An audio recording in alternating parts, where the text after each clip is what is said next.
ఈరోజైతే బెండకాయ టమాటా ఎలా ఫ్రై చేసుకోవాలో చెప్తాను నేను. స్టవ్ పైన గంజు పెట్టుకుని తగినంత నూనె వేసుకుని జీలకర్ర, ఆవాలు, కరివేపాకు, మెంతాకు, ఎండుమిర్చి వేసుకున్నాను నేను. పచ్చిమిర్చి ఉంటే వేసుకోండి, చాలా టేస్టీగా ఉంటుంది. ఉల్లిగడ్డ కూడా వేసుకున్నాను. ఉల్లిగడ్డ ముక్కలు బాగా గోలిన తర్వాత పసుపు వేసుకున్నాను. పసుపు వేసుకున్న తర్వాత బెండకాయ వక్కలు ఫ్రై చేసుకున్నాను. ఎందుకంటే ముందుగా బెండకాయ వక్కలు ఫ్రై చేసుకోవాలి, జిగురుగా ఉంటాయి కదా. అందులో జిగురుతనం పోయేదాకా ముందుగా బెండకాయ వక్కలు బాగా ఫ్రై చేసుకున్న తర్వాత టమాటా వక్కలు వేసుకొని బాగా కలుపుకోవాలి. కలుపుకున్న తర్వాత ఇవి ఉడికేలాగా పైన వాటర్ పెట్టుకొని ఉడికించుకోవాలి. మళ్ళీ ఒకసారి మూత తీసుకొని బాగా కలుపుకున్న తర్వాత ఇంకొద్దిసేపు ఉడికించుకోవడానికి మళ్ళీ వాటర్ పెట్టుకుంటున్నాను.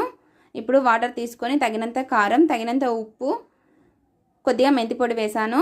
ఇప్పుడు బాగా కలుపుకున్న తర్వాత మళ్ళీ కొద్దిసేపు పైన వాటర్ పెట్టుకొని ఉడికించుకున్నాను. తర్వాత మూత తీసుకొని లాస్ట్లో కొత్తిమీర వేసుకున్నాను. టమాటా బెండకాయ ఫ్రై అయిపోయింది. సబ్స్క్రైబ్ చేయడం మాత్రం మర్చిపోకండి.